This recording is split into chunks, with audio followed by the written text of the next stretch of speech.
Love is a thing that so many want but few ever achieve. It can come in many shapes and forms, such as brotherly love among comrades, or soul-jointed connections and matrimony between two deeply rooted soulmates. Some people will argue about the concept of right person, wrong time, but have you ever heard of right person, wrong place? Picture this. You finally find the person you want to spend your life with, someone who makes every single day worth living for. But in the blink of an eye, everything comes crashing down as anarchy and chaos spreads due to a world-ending pandemic. In the middle of the chaos, you get separated and you have no idea if they survived or not. Would you find the motivation to keep moving forward, to see if you can find them or discover their fate? Or would you simply give yourself the heartbreak and despair as you venture through the days gone by? Tuck yourself in the bed and relax as we rev up the engines and take a journey into the beautiful madness of Days Gone. You begin Days Gone in the shoes of a badass biker named Deacon St. John. Now the game takes place 2 years after the whole pandemic has ended the world, but a cool thing about it, it says 731 days gone, hence the title. Now in the game at its start, it shows you how Deacon got separated from his wife Sarah in the midst of the chaos. In the game, you're pretty much looking for Sarah. You want to know, is she still alive? Did she die? If she died, then how did she die? In the game, you kind of go through this through Deacon's point of view. Now, my whole experience with this game, my first time playing Days Gone was in the summer of 2020 amidst the COVID-19 pandemic. It was a lot of uncertainty at the time, and just like the characters of Days Gone, I too thought that we're all gonna fucking die. in the best way possible, the tension and uneasy feelings of the game didn't help to ease my mind. As a survival horror game, this game constantly lured me into a false sense of security. One moment I could be enjoying the luscious scenery of the Pacific Northwest, then moments later, I could instantly be trapped in anxiety and sweating buckets as the music switches to an intense sound that creates immense dread. 9 times out of 10, it's just a game, but at night, it can be the impending warning of a freaker horde. Nothing is scarier than your first encounter with accidentally riding towards a horde. Holy sh**. Oh sh**. Oh sh**. Man, what the fuck? It's actually poetic that I use the words of beautiful madness to describe Days Gone. The gameplay itself often reflects this. The previous mentioned freaker hordes are the biggest threat in this game.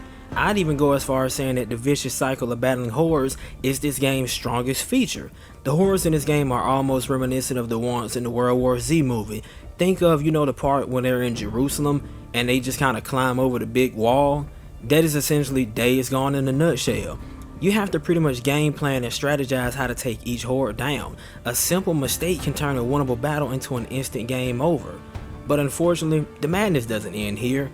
Throughout the game, you'll be chased down by infected wolves who won't hesitate to spear you off of your motorcycle. Or, if you choose to drive away from them, it's a good chance you'll get clotheslined by a booby trap set up by the Rippers or Bandits. And then another thing is, if you're fighting one of these groups, you need to be careful. If you're shooting a gun that doesn't have a silencer, or your enemies are, by the time the conflict is over, guess what? Somebody else could have heard that and they will show up. Sometimes it'll be wolves, but 9 times out of 10, it's most likely going to be freakers.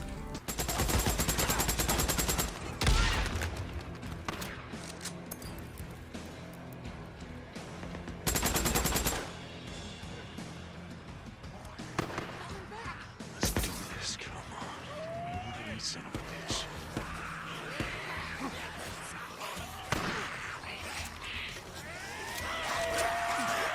What is this?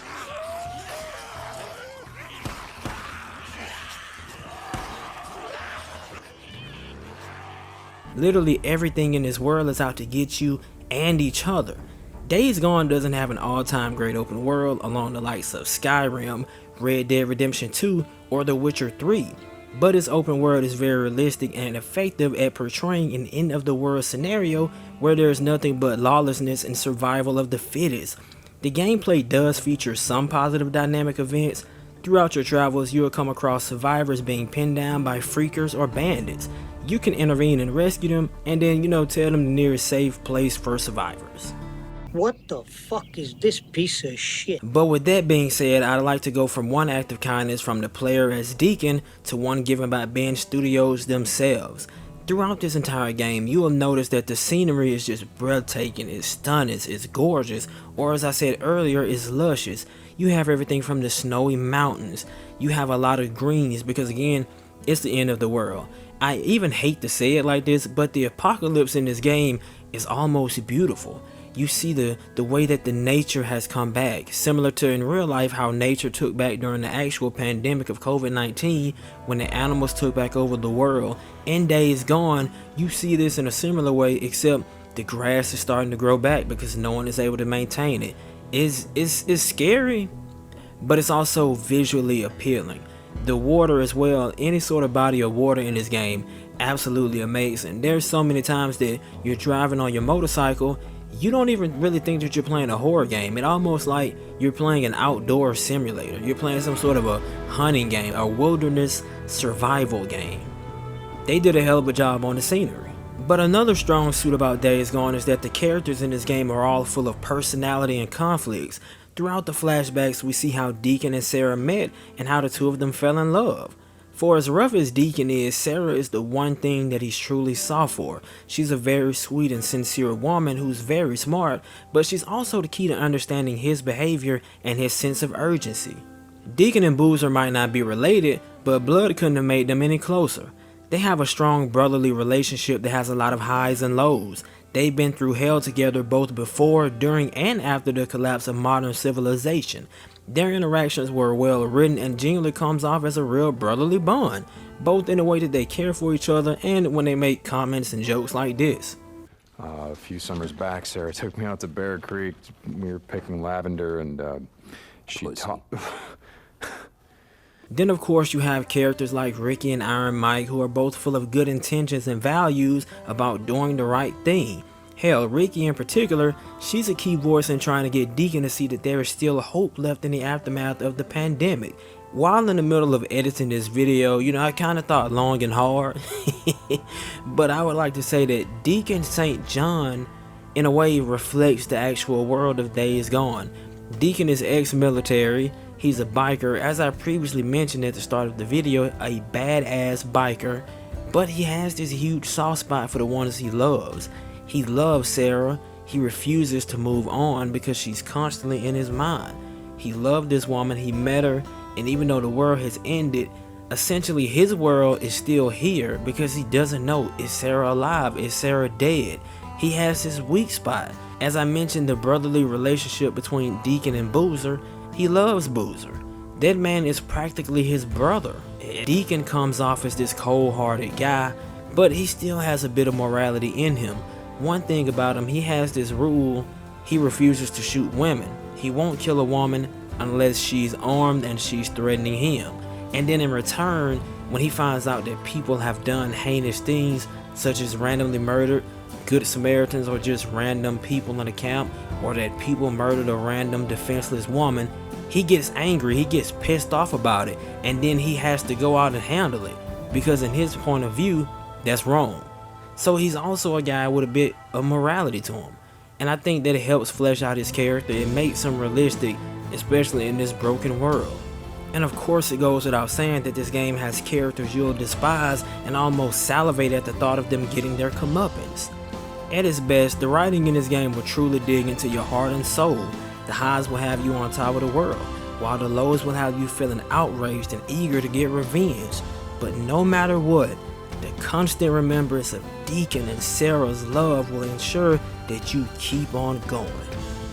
Another interesting thing about the mechanics of Days Gone in the gameplay is that the game has a crafting system. Whenever you're out in the world, you can pick up a bunch of supplies. You can pick up like gasoline, which you need to keep your vehicle, your motorcycle fueled. You can even stop at gas stations and actually pump it, or you can just take, the jerry can. Then also you have stuff like kerosene, rags. You can pick berries. Even with your crossbow, you can loot the materials for that needed. And it's just interesting that this entire game is the end of the world, and yet you get to play how you would at the end of the world. You have to actually survive off of the land, because what are you going to do? You can't go to the grocery store. You can't go to the local wilderness survival store. And it's just so many interesting ways that overall this game has a bit of charm. Again, it's not perfect, but it's got charm. So in conclusion, Days Gone isn't a perfect game, but it doesn't need to be one. It's an on-edge, high-stakes journey in a world-ending scenario that few of us would ever survive. It's got a few rough edges and issues such as its slow start, but once it picks up, it doesn't slow down. It's a hell of a game, it's a hell of a journey. You won't feel like your time has been wasted, but unfortunately, it just didn't get the appreciation that it should have got. When the game came out back in 2019, it got a lot of bad reviews, but in later years, it's pretty much developed a hell of a cult-like following. Hey, Sony even did a remaster for it last year, and they're currently working on a movie adaptation. I just gotta say, if you like action, you like horror, you like zombies or infected, you like love stories, you like drama, Days Gone is the game for you. It's gonna be a hell of a journey, a hell of a ride, but if anybody can do it, it's you and Deacon St. John. Hey man, if this is your first time checking out the channel, go ahead and super kick that like button. Go ahead and spear Superman punch the subscribe button. We got a lot more videos and content coming on the way. Go ahead man, please check out some of my previous videos. A lot more stuff on the way. WWE 2K26 comes out in like a week. We got Toxic Commando coming out, Crimson Desert, the Fatal Frame 2 remake. We got a lot of games coming out. A lot of stuff we will be covering on the channel. Anyways man, I hope you guys enjoyed the video. Let me know your thoughts in the comment section below. Have you played Days Gone? Do you like these types of games? Did you like Days Gone? Either way man, take care of yourself. Your boy signing out.